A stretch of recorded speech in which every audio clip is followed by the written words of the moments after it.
Retour au Maroc pour terminer ce journal et on parle de sport extrême. Vous connaissez peut-être les trails, les courses en montagne.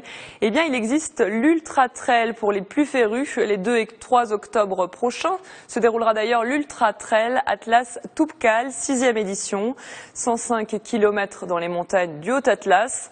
La course a accueilli plus d'1 millier de coureurs depuis sa création. Elle permet d'attirer les regards sur la province d'Alaouz et de répondre à l'une des orientations du roi Mohamed VI en faveur de la promotion du Maroc et de l'environnement.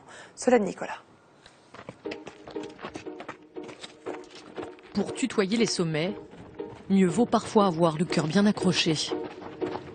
Vous voici sur les pistes de l'Ultra Trail Atlas Toubkal, une course de 105 km sur les sentiers du Haut-Atlas, à travers des paysages majestueux, des points de vue à couper le souffle.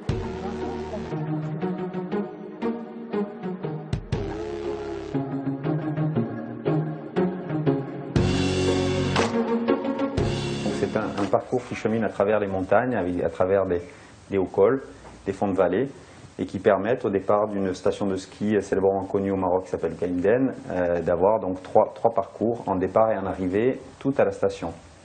Donc durant 4 jours, les coureurs de 14 nationalités différentes sont réunis sur la station de Kaïmden pour une découverte d'une pratique qu'ils connaissent bien à travers d'autres événements auxquels ils participent à travers le monde, mais une découverte d'un environnement, par contre, pour le coup, qu'ils n'ont pas l'habitude de pratiquer, à savoir le massif de l'Atlas et la culture vivace, la culture berbère. Parmi les illustres coureurs depuis plusieurs années, le Marocain Rachid El Mourabiti, vainqueur, entre autres, du Marathon des Sables. En montagne, il y a une nature et des paysages magnifiques. Les gens ici sont confrontés à des conditions de vie très difficiles. Ils doivent faire face notamment au froid et à la neige. Mais j'aime participer à cette aventure.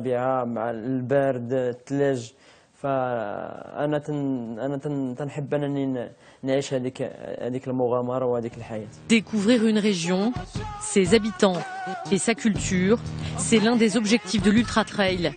Pour Cyril, amoureux du Maroc, la course répond aux objectifs de la vision 2020, renforcer l'attractivité du royaume au profit des populations locales.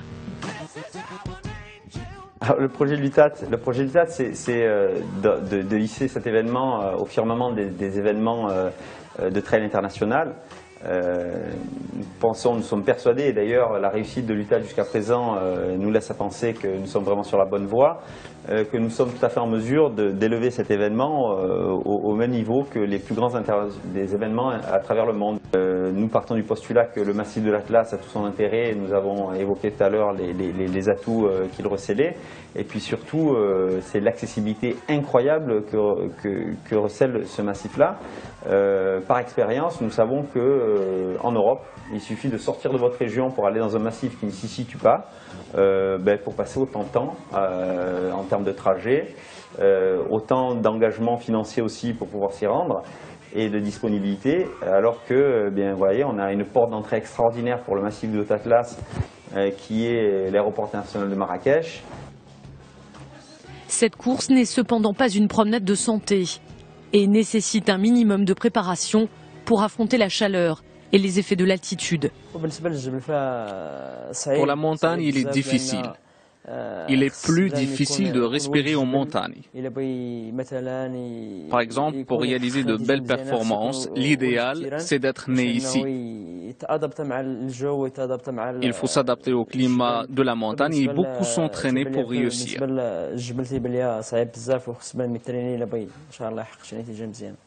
Donc le premier conseil, ça s'adresse quand même à un public qui est sportif, qui a l'habitude de pratiquer régulièrement du sport, et qui plus est un petit peu de course à pied quand même.